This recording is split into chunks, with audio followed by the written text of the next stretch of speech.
નમસ્કાર, ન્યૂઝ 87 માં હું જીગર ગઢવી આપનું સ્વાગત કરું છું. જોઈએ મુખ્ય સમાચાર. ભારત અને તાઝિકિસ્તાન વચ્ચે 4 કરાર થતા ઐતિહાસિક દોસ્તી વધુ ગાઢ બની. બેવડા કરવેરાનું નિવારણ તથા ત્રાસવાદના પ્રતિકારમાં ભારતની પડખે ઊભું રહેશે તાઝિકિસ્તાન. મધ્ય એશિયામાં માલ પહોંચાડવા ચાબહાર બંદરનો ફાયદો મેળવશે ભારત. નાણામંત્રી જેટલીએ કહ્યું, વિમુદ્રીકરણ અને જીએસટી કાયદા જેવી બે આર્થિક ઘટના દુનિયા સામે સાબિત કરે છે આપણા અર્થતંત્રની તાકાત. ચલણની તંગી સમાપ્ત થાય તેવા રીમોનેટાઇઝેશન માટે રિઝર્વ બેંકની કામગીરીની કરી પ્રશંસા. વાઇબ્રન્ટ ગુજરાત ગ્લોબલ ઇન્વેસ્ટર્સ સમિટને ખુલ્લો મૂકવા માટે 10મી જાન્યુઆરીએ ગાંધીનગર આવશે પ્રધાનમંત્રી મોદી. 1 જાન્યુઆરી સુધી ચાલનાર મૂડીરોકાણના મહાકુંભમાં 12 દેશ બન્યા છે પાર્ટનર કન્ટ્રી.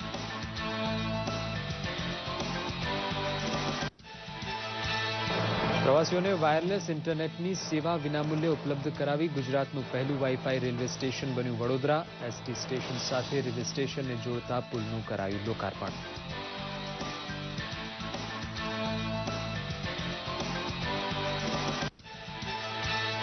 આદિવાસી પંથકમાં ડિજિટલ સાક્ષરતાનો ફેલાવો કરવા માટે ગુજરાત ભાજપે શરૂ કરી કાર્યકર તાલીમ શાળા. અંબાજીથી ઉમરગામ વચ્ચે વસતા 90 લાખ આદિવાસીને લેવડ દેવડના ડિજિટલ માધ્યમથી વાકેફ કરાશે.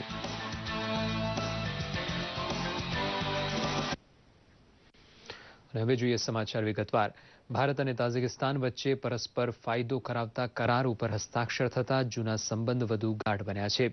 બેવડી કર વસૂલાતનું નિવારણ, ત્રાસવાદનો પ્રતિકાર તથા મની લોન્ડરિંગની માહિતીનો વિનિમય જેવી બાબતે બંને દેશ એકબીજાને મદદ કરશે. ભારત આવેલા તાઝિકિસ્તાનના રાષ્ટ્રપતિ એમોમાલી રહેમાન અને પ્રધાનમંત્રી મોદી વચ્ચે હૈદરાબાદ હાઉસમાં મંત્રણા યોજાયા બાદ કરાર વિધિ સંપન્ન થઈ હતી.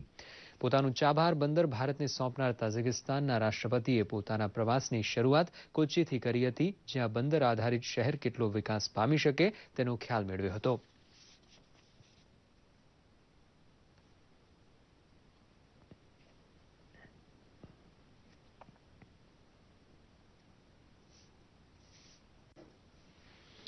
નાણામંત્રી અરુણ જેટલીએ આત્મવિશ્વાસ સાથે દાવો કર્યો છે કે ભારતનું અર્થતંત્ર કેટલું બળવાન બની ચૂક્યું છે તેનો પુરાવો બે મોટી ઘટના બની છે. વિમુદ્રીકરણ અને જીએસટીનો અમલ સાકાર કરતા ભારતને નિહાળી અનેક સમર્થ દેશ તેમનો અભિપ્રાય બદલી રહ્યા છે. સીઆઈઆઈની વાર્ષિક બેઠકને સંબોધતા તેમણે કહ્યું હતું કે વિમુદ્રીકરણનો ફાયદો પૂરેપૂરો મળે તેવી રીતે રિમોનેટાઇઝેશન કરવા રિઝર્વ બેંક આગળ વધી રહી છે. માત્ર 3 વર્ષમાં અર્થતંત્રને સૌથી વધુ ઝડપે વૃદ્ધિ પામવાનું વૈશ્વિક સન્માન હાંસલ કરાવવાનો યશ તેમણે પ્રધાનમંત્રી મોદીને આપ્યો હતો. ગુજરાત સરકારના મુખ્ય સચિવ જે.એન. સિંઘે જાહેરાત કરી છે કે વાઇબ્રન્ટ ગુજરાત ગ્લોબલ ઇન્વેસ્ટર્સ સમિટનું આયોજન 10 થી 13 જાન્યુઆરી 2017 દરમિયાન ગાંધીનગર ખાતે થશે.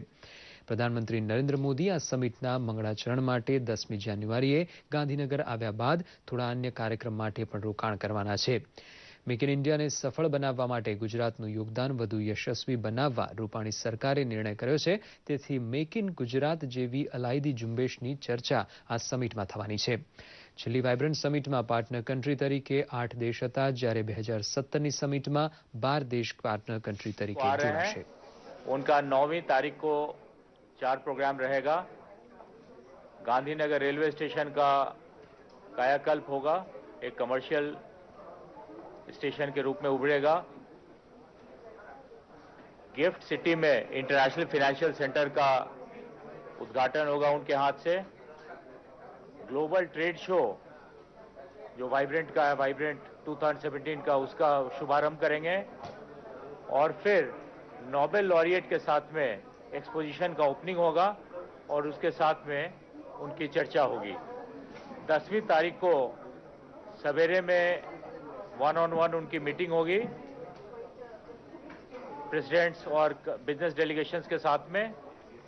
दोपहर के टाइम में वाइब्रेंट गुजरात 2017 का ओपनिंग होगा और शाम के टाइम में CEO conclave, chief executive officers global level के 50-55 के लगभग, उनके साथ में वो और फिनेंस मिनिस्टर के साथ में चर्चा होगी. વડોદરા રેલવે સ્ટેશન પરિસરમાં વાયરલેસ ઇન્ટરનેટની સગવડ આજથી શરૂ થતા તે ગુજરાતનું પહેલું વાઈફાઈ રેલવે સ્ટેશન બન્યું છે. રૂપાણી સરકારમાં રાજ્યકક્ષાના ખેલકૂદ મંત્રી રાજેન્દ્ર ત્રિવેદી તથા સાંસદ રંજનબેન ભટ્ટની હાજરીમાં વાઈફાઈ સુવિધાનું લોકાર્પણ કરાતા પ્રવાસીઓને નવતર સગવડ વિનામૂલ્યે પ્રાપ્ત બની છે. વડોદરામાં રેલવે સ્ટેશન અને બસ સ્ટેશન બિલકુલ સામસામે હોવાથી બંને વચ્ચે બનેલા પુલને પણ આજે ખુલ્લો મૂકવામાં આવ્યો હતો. મુસાફરી માટે ટ્રેન સાથોસાથ એસટી બસનો ઉપયોગ કરવાનો થતો હોય તેવા પ્રવાસી માટે આ પુલ આશીર્વાદ સમાન સાબિત થવાનો છે. સાંસદ રંજનબેન ભટ્ટે કહ્યું હતું કે ડિજિટલ ઇન્ડિયાની તર્જ પર વડોદરાની ડિજિટલ કાયાપલટમાં કોઈ કસર છોડાશે નહીં. राज्य सरकार की मदद से और सेंट्रल गवर्नमेंट ने तो काफी इसमें पैसे लगाने की बात की थी, मगर हमारे मेंबर ऑफ पार्लियामेंट हमारे सांसद रंजनबेन ने बहुत कोशिश करके उसको बहुत कम पैसे में कम लागत से इसको मंजूर करवाया रेलवे की ओर से. बहुत अच्छी सुविधा ये लोगों को प्राप्त हुई है और मैं समझता हूँ कि लोगों को रेलवे स्टेशन से सीधा जिनको एसटी में जाना है, एसटी बस पकड़ने जाना है, वो सीधा इसका यहाँ यूज कर सकेंगे. तो जो मेन गेट्स हैं वहाँ पे जो भारी भीड़ होती है ट्रेन आने के बाद, तो वो भी वो कम होगी. रेलवे खाते वडोदरा शહેરની અંદર સૌ પ્રથમ વખત વાઈફાઈની સુવિધા એ મુસાફરોને મળે, બધા મુસાફરોને એનો લાભ મળશે અને બધા મુસાફરો પોતાનો સમય ક્યાં પસાર કરવો એ વિચારતા હોય છે ત્યારે આ વાઈફાઈ મને લાગે છે કે પરિવારનું સ્થળ ન બને તો સારું રહ્યું એ દિશામાં આગળ વધશે. ફરીવાર વાઈફાઈ માટે સૌ ટીમને સભ્યશ્રી અમારા સૌને શુભકામના પાઠવું છું.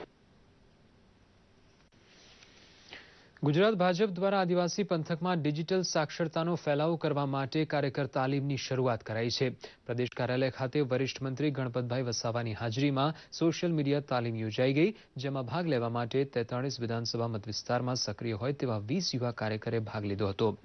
અશિક્ષિત સમાજ પણ મોબાઈલ ફોન વાપરતો થયો હોવાથી હવે તેમને કેશલેસ લેવડ દેવડ કરવાના ફાયદા સમજાવવાની કોશિશ ભાજપે શરૂ કરી છે.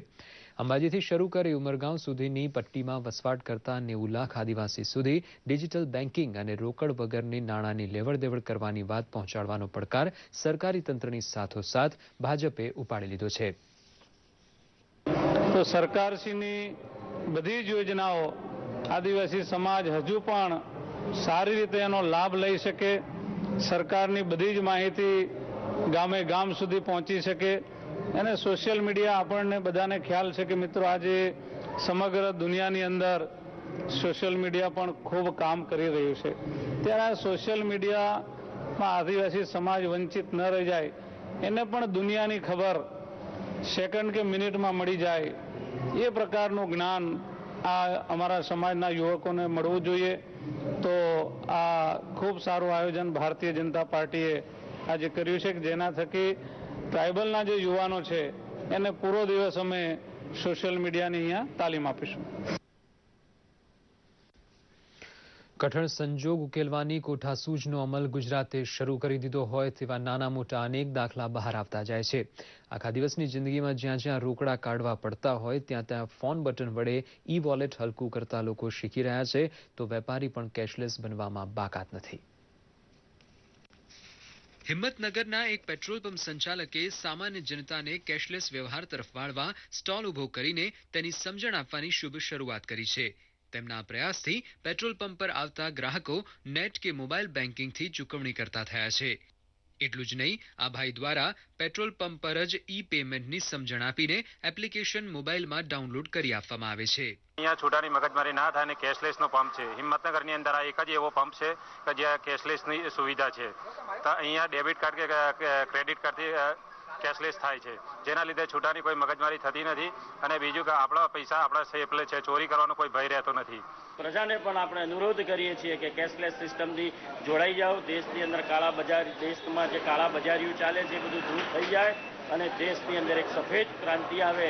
નાણાંની અંદર સફેદ ક્રાંતિ લાવવા બદલ નરેન્દ્રભાઈ મોદીનો, ભારતીય જનતા પાર્ટીનો તથા પેટ્રોલ પંપવાળા માલિકનો પણ આભાર કે એમને તાત્કાલિક કેશલેસ મશીન અહીં મૂકી દીધું છે અને એમની સુવિધાનો અમને લાભ થાય છે. એનાથી લોકોને ફાયદો એ થશે કે પોતાના પોકેટમાં જે પૈસા રાખવા પડતા હતા એ નહીં રાખવા પડે, એટલે કેશલેસ ટ્રાન્ઝેક્શન થશે. તેનાથી વેપારીઓને ફાયદો થશે કે વારંવાર તેમને જે ઝંઝટમાંથી છુટકારો આવશે કે કેશ ભરવા જે બેંકોમાં એમને લાઈનમાં ઊભું રહેવું પડતું હતું અને બીજી એ વસ્તુથી એમને તકલીફ થતી હતી કે વારંવાર કેશ ભરવા માટે એમને 2 થી 3 માણસો એમના રાખવા પડતા હતા, એ પણ નહીં રાખવા પડે. દીવ નગરપાલિકાએ પણ આ વિષયે જાગૃતિ લાવવા પહેલ કરી છે. નગરપાલિકા દ્વારા વેપારીઓને કેશલેસ વ્યવહારની સમજ આપવા યોજાયેલા કાર્યક્રમમાં બેંકના અધિકારીઓએ નાના મોટા વેપારીઓને QR કોડની વિસ્તૃત માહિતી આપીને તેની મદદથી નાણાકીય વ્યવહારો કરવાની સમજ આપી હતી.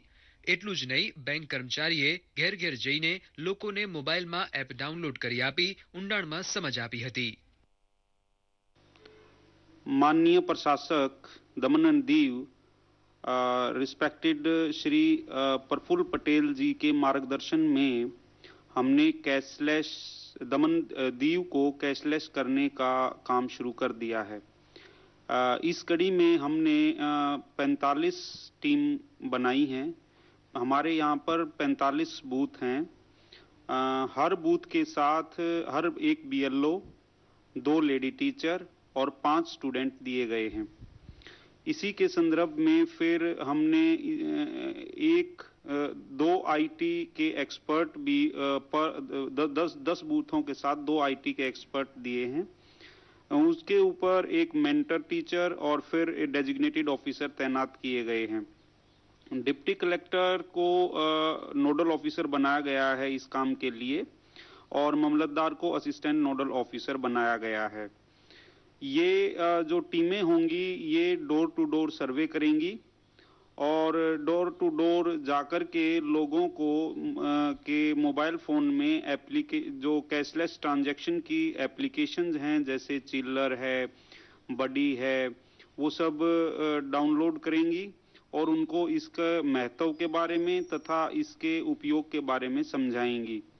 इसके अलावा वे इसके बारे में अवेयरनेस प्रोग्राम भी जनरेट करेंगी. અત્રે દીવ દમણના પ્રશાસક શ્રીમાન પ્રફુલ્લ પટેલના આદેશ અનુસાર દીવના કલેક્ટર સાહેબ શ્રી PS જાની સારના આદેશ હેઠળ દીવમાં કેશલેસ પેમેન્ટ કરવાનું હોવાથી એક ટીમ અમારી નિમેલી છે, જેના અમારા BLO sir Shri Solanki sir છે, 5 સ્ટુડન્ટ છે અને અમે 2 લેડી ટીચર છે, જે દરેકને અમુક એરિયા ફાળવેલા છે. તો અમે દરેકના ઘરે જઈ અને કેશલેસ પેમેન્ટ કઈ રીતથી કરવાનું છે તેની માહિતી આપી રહ્યા છે. સાથે સાથે દરેકને મોબાઈલમાં SBI બડી છે, SBI એનીવેર છે, એવી રીતના દરેક જેના જે બેંકમાં ખાતા છે એ પ્રમાણે એ લોકોને એપ્લિકેશન ડાઉનલોડ કરી આપીએ છીએ. પ્રધાનમંત્રી શ્રી નરેન્દ્ર મોદી દ્વારા જે યોજના બહાર પાડેલી છે કેશલેસ ઇન્ડિયા, અને અમે જે ગામમાં રહીએ છીએ દીવ તે કલેક્ટરશ્રીના માર્ગદર્શન દ્વારા અમે આ દીવ શહેરને અમે કેશલેસ બનાવવા માટે લોકોને ઘરે ઘરે સમજાવવા નીકળીએ છીએ કે કઈ રીતના તમે એક મોબાઈલ ટુ મોબાઈલ પૈસા મોકલી શકો છો, લઈ શકો છો અને શોપિંગ કરી શકો છો. જેટલા પણ નાણાકીય વ્યવહાર છે તે તમે મોબાઈલ ટુ મોબાઈલ એટલે કે ઓનલાઈન કરી શકો છો. અમે બધી TTIના સ્ટુડન્ટ્સ છે. અમે ઘર ઘર જઈને બધીને કેશલેસ પેમેન્ટની માહિતી આપીએ છીએ. અમે બધીને એપ ડાઉનલોડ કરી આપીએ છીએ અને તેમને પૂરતી માહિતી આપીએ છીએ. દેવભૂમિ દ્વારકા પંથકમાં ગ્રામ પંચાયતની ચૂંટણી દરમિયાન 157 પંચાયતો પૈકી 32 ગામોમાં બિનહરીફ વરણીઓ થતા આ ગામો સમરસ બની ચૂક્યા છે. તેમાં કેરાળા ગામના તમામ વોર્ડ અને સરપંચ પદે પણ મહિલા સભ્યોની બિનહરીફ વરણી થતા સમગ્ર માળખું મહિલાઓનું બની રહ્યું છે. ગ્રામ પંચાયતે 100% મહિલા શાસન આવતા ગામ લોકો પણ આનંદ અનુભવી રહ્યા છે. મહિલા સભ્યોએ ગામની 3 શાળાઓની મુલાકાત લઈને ગામને 100% શિક્ષિત બનાવવાની નેમ વ્યક્ત કરી હતી. દ્વારકા જિલ્લાની 32 ગ્રામ પંચાયત સમરસ બન્યા. હવે 125 પંચાયતો માટે ચૂંટણી યોજાશે. કેરાળા ગામે દ્વારકા પંથકમાં મહિલા સશક્તિકરણનું મોટું ઉદાહરણ પૂરું પાડ્યું છે. મહિલાઓની બોડી બનાવતા અમારું ગામ સમરસ બન્યું છે. સરપંચ તરીકે અમે પહેલા તો શિક્ષણને માહિતી આપશું. તેથી જો ગામ સક્ષર બનશે તો ગુજરાત અને આપણા દેશ અક્ષરિત બનશે. જે સરકારની વિવિધ યોજનાઓની જાણકારી લઈ યોજનાઓની લાતી મેળવી શકશે અને ગામની મહિલાઓને સરકારીથી ગ્રામ પંચાયતને શિક્ષણની નવી દિશા પ્રાપ્ત કરવામાં અમે મહિલાઓ કટિબદ્ધ છીએ. તે 50% નહીં, પરંતુ કોરાડામાં 1 થી 8 વોર્ડ તેમજ સરપંચ તરીકે સંપૂર્ણ નવું મહિલા સદસ્ય કાર્યરત થશે અને મહિલા સમરસ જાહેર થઈ ગઈ. મહિલાઓ રસોડામાં ઘર વગેરે કામોમાં રહેતી પણ હવે અમે મહિલાઓ ગ્રામ પંચાયતના તમામ કામો કરી ગામમાં વિકાસ કરશું. તેમાં પણ આખી મહિલાઓની જ બોડી આવેલી છે અને અમને વિશ્વાસ છે. આમ તો અમારા પ્રાથમિક શાળાનું શિક્ષણ ખૂબ જ સરસ છે અને અમને એવો પણ વિશ્વાસ છે કે આ મહિલા બોડી જે આવેલી છે એ અમને અમારા કામમાં પણ સહકાર આપશે. પોરબંદર જિલ્લાના ઉપલેટા તાલુકાનું જાળ ગામ અને તેની ગ્રામ પંચાયત અનોખી પરંપરા ધરાવે છે. ગામમાં તમામ જ્ઞાતિના લોકોનો વસવાટ છે, પરંતુ સ્થાનિક સ્વરાજની સ્થાપના થઈ ત્યારથી માંડીને ગામમાં પંચાયતની ચૂંટણી થઈ જ નથી. આ ગામમાં આહિર જ્ઞાતિના હંબલ કુટુંબના પુત્રવધુ ગયા વર્ષે સરપંચ પદે ચૂંટાઈ આવ્યા હતા. આ વખતે પણ હંબલ પરિવારના જ મહિલા સરપંચ ચૂંટાઈ આવ્યા છે અને ગામ સમરસ જાહેર થયું છે. ગામમાં રસ્તા, પાણી, ગટર જેવી પાયાની સુવિધા ઉપલબ્ધ છે. ગામને સ્વચ્છ અભિયાન બદલ એવોર્ડ પણ મળી ચૂક્યા છે.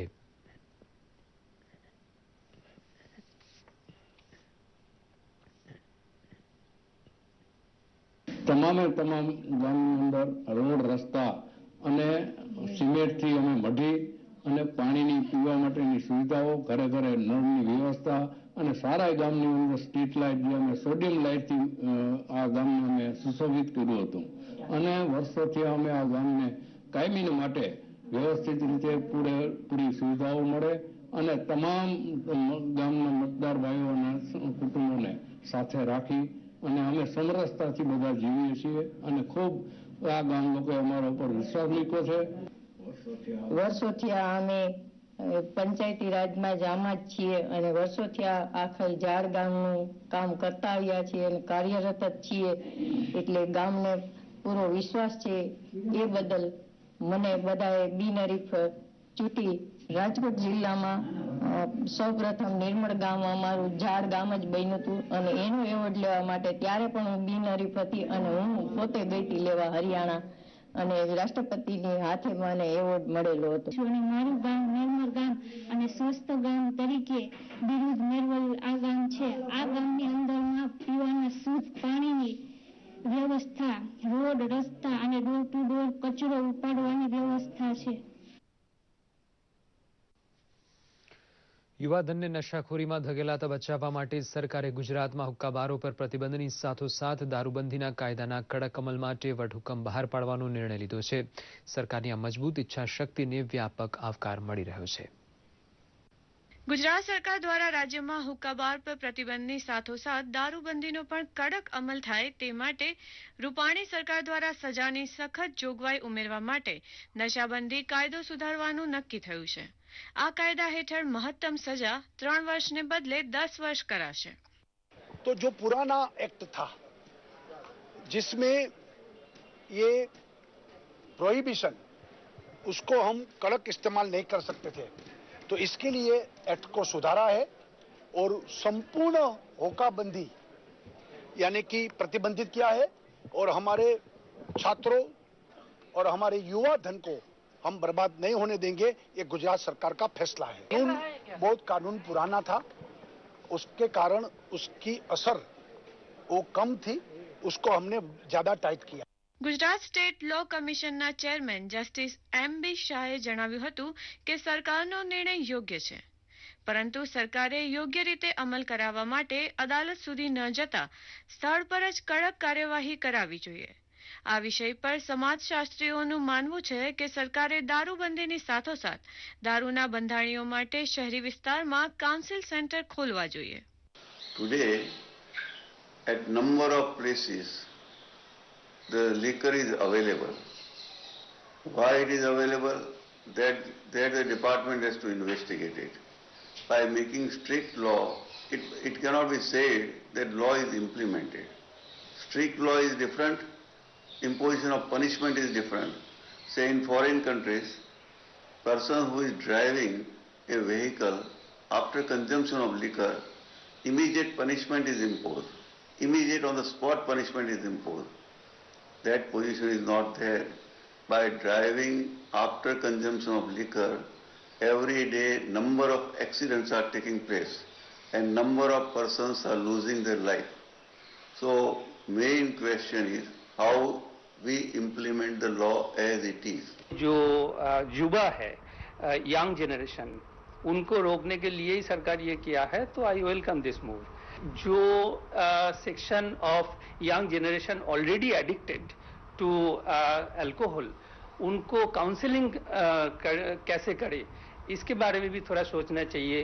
कुछ गांव के अंदर फीमेल्स ने खुद अपने आप से स्टेप लिए है, एक एसोसिएशन बना के, और पूरी तरह से वहां पर जो है ये लिकर कंजम्पशन बैन किया उन्होंने। દારૂના વ્યસનને લીધે શારીરિક, આર્થિક, સામાજિક ધોવાણ થતું અટકાવવા, મહિલાઓ, યુવાનોની બરબાદી અટકાવવા કોઈપણ આકરા પગલાં લેવા વિજયભાઈ રૂપાણીના વડપણ હેઠળ ભાજપ સરકાર કટિબદ્ધ થઈ છે। દૂરદર્શન સમાચાર, અમદાવાદ। સાબરકાંઠામાં ગુણભાખરી ખાતે ધર્મરક્ષા વિજય દિવસ ધર્મ સંમેલન યોજાઈ ગયું, જેમાં 3000થી વધુ વનવાસીઓ ઉપસ્થિત રહ્યા હતા। સંમેલનમાં વનવાસીઓને સનાતન હિન્દુ ધર્મની સમજણ આપવામાં આવી હતી।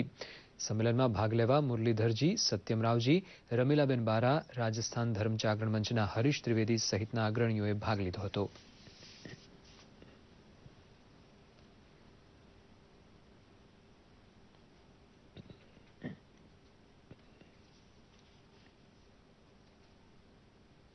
બીજું કોઈ કારણ નથી, એટલે કોઈ હિન્દુ ના કે એનાથી આપણે હિન્દુ મટી જતા નથી।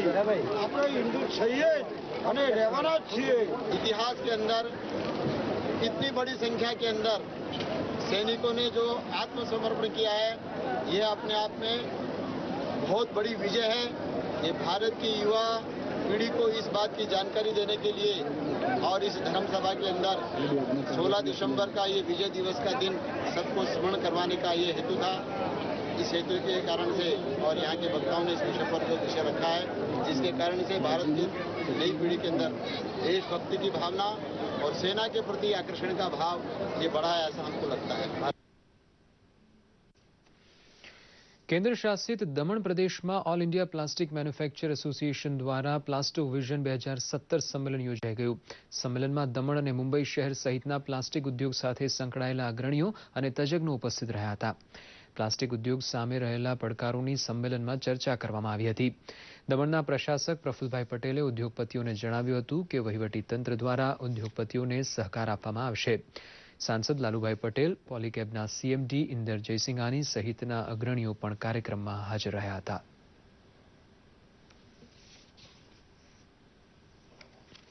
नॉन आईएएस और नॉन गवर्नमेंट सर्वेंट प्रशासक को देखा कि जो पॉलिटिकल बैकग्राउंड से आया है और जिनकी भावना इतनी अच्छी है कि जिन्होंने सिर्फ गरीब लोगों के बारे में और उनकी शिक्षा के बारे में इतना ध्यान दिया है, तो हम लोग काफ़ी द्रवित हो गए।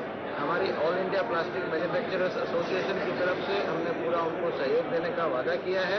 हमारा एसोसिएशन ही नहीं, हमारे जितने भी मेंबर्स हैं, जितने सफल यहाँ पे इंडस्ट्री वाले हैं, उनके सबके साथ में मिलकर दमन के प्रगति विकास के लिए हम पूरी सहयोग करेंगे। પાટણ સ્થિત હેમચંદ્રાચાર્ય ઉત્તર ગુજરાત યુનિવર્સિટી ખાતે 28મો યુવક મહોત્સવ થનગનાટ યોજાઈ ગયો। થનગનાટ થીમ હેઠળ વિદ્યાર્થીઓએ રસરંગ અને સૂર અભિવ્યક્તિની છોડો ઉડાડી યુવાન હૈયાની ઉર્મિઓને યુવક મહોત્સવમાં મન મૂકીને વાચા આપી હતી। સમાપન સમારંભમાં પૂર્વ કુલપતિ ડોક્ટર બળવંતભાઈ જાની, ડોક્ટર જે.એચ. પંચોલી, પાટણના સાહિત્યકાર અશોકભાઈ વ્યાસ અને કુલપતિ ડોક્ટર દીપુબા દેવડાએ ઉપસ્થિત રહીને યુવાન કલાકારોને પ્રોત્સાહન પૂરું પાડ્યું હતું। આ પ્રસંગે 23 ઇવેન્ટ અને યોગમાં ભાગ લઈ ચૂકેલા સ્પર્ધકોને ઇનામ વિતરણ પણ થયું હતું। પાટણ એક ઐતિહાસિક નગરી છે અને આ નગરીમાં અમે ફર્સ્ટ ટાઈમ આવી રીતે આવ્યા છીએ, તો અમને બહુ જ સારું લાગ્યું। પરફોર્મન્સ પણ આપ્યું છે અમે અને એ બહુ જ સારું ગયું છે। જે વિદ્યાર્થીઓ ઉપસ્થિત રહેલા એના માટેની વ્યવસ્થા, એનું સમગ્ર આયોજન અને સમાપન સમારોહમાં દેખાતી વ્યવસ્થા શક્તિ એ યુનિવર્સિટીમાં વહીવટી, વિદ્યાકીય ઉપરાંત આવા સાંસ્કૃતિક કાર્યક્રમો પણ કઈ રીતે સુંદર રીતે પાર પાડી શકાય, એક એવા ઇવેન્ટ મેનેજમેન્ટનું ઉત્તમ ઉદાહરણ પણ આજનો આ યુથ ફેસ્ટિવલનો સમાપન સમારોહ છે। અલગ અલગ સિટીમાંથી બધી જ કોલેજોએ ભાગ લીધો અને અમે પાલનપુરથી MA Parikh fine arts and arts કોલેજમાંથી અમે આવ્યા છીએ અને અમને બહુ જ મજા આવી ગઈ અને હર વખતે હર વર્ષે આવો ને આવો યુવા મહોત્સવ થતો રહે આનું કેમ્પસ અને અર્થવ્યવસ્થા ખૂબ જ સારી છે અને કહેવાય છે ને કે રસોમાહીની અનોખી રિવાજ અનોખા અમારે માટે તો શબ્દો જ કંકુને ચોખા. બસ આ યુનિવર્સિટી હું વિશે એવું કહેવા માંગુ છું કે આવી રીતે વધારે ને વધારે યુવા મહોત્સવ થતા રહે. દેશનું હાર્લે ડેવિડસન બાઇકર્સ ગ્રુપ આ વખતે કચ્છના ધોરડો ખાતે આયોજિત રણોત્સવની મુલાકાતે પહોંચ્યું છે. કોચી, ભુવનેશ્વર, બેંગ્લોર, હૈદરાબાદ, પુણે, લખનઉ, દિલ્હી તેમજ ગુજરાતમાંથી આવેલા બાઇકર્સ ગ્રુપના 500 બાઇક સવાર ભુજ પહોંચતા રુદ્રમાતા નજીકથી તેમને ધોરડો તરફ પ્રસ્થાન કરાવવામાં આવ્યું હતું. આ ગ્રુપ પહેલી જ વાર રણોત્સવની મુલાકાતે આવ્યું છે. તેઓ 2 દિવસ સુધી કચ્છના સફેદ રણમાં બાઇક સવારીનો આનંદ લેતા પર્યટક સ્થળોની મુલાકાત લેશે. હાઈ ટેકનોલોજી સજ્જ બાઇકર્સ સર્વિસ વાન પણ તેમની સાથે કચ્છ પહોંચી છે.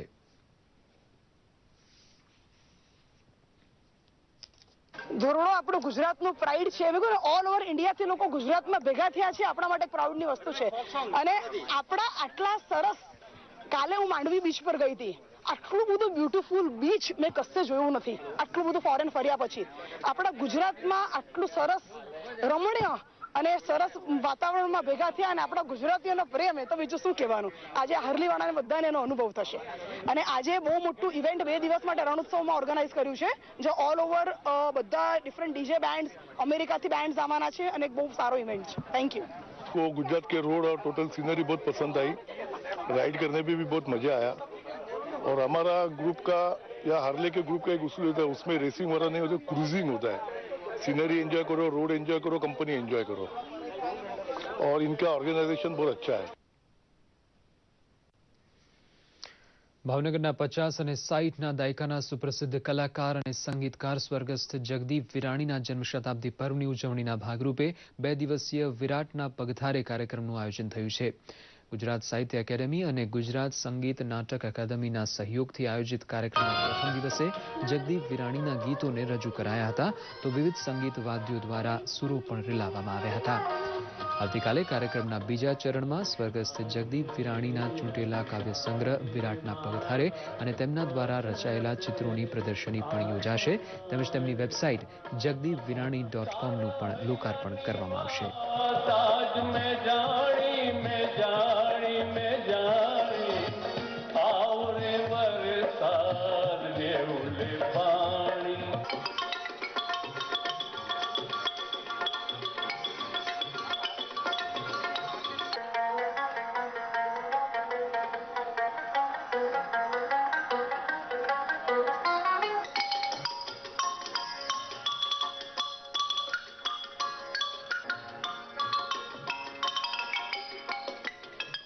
જગદીપ વિરાણી ફાઉન્ડેશન એવું 2008માં બન્યું.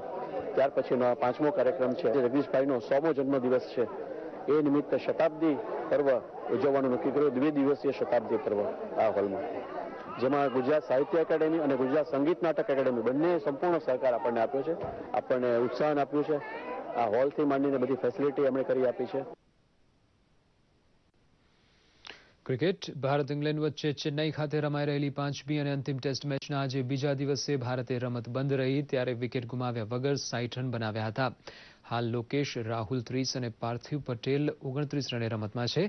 અગાઉ દિવસની શરૂઆતમાં ઇંગ્લેન્ડે તેની પ્રથમ ઇનિંગમાં 284 રનથી રમત શરૂ કરી હતી અને 477 રન બનાવી ઓલ આઉટ થઈ ગયું હતું. ગઈકાલની રમતમાં અણનમ રહેલા મોઇન અલી 146 રને આઉટ થયો હતો, તો ડાવસન 66 રન બનાવી અણનમ રહ્યો હતો. ભારત તરફથી રવિન્દ્ર જાડેજાએ સૌથી વધારે 3 વિકેટ ઝડપી હતી, જ્યારે ઈશાંત શર્મા અને ઉમેશ યાદવને 2 વિકેટ ઝડપી હતી. આ સાથે જ આ સમાચાર બુલેટિન અહીં સમાપ્ત કરીએ છીએ. નમસ્કાર.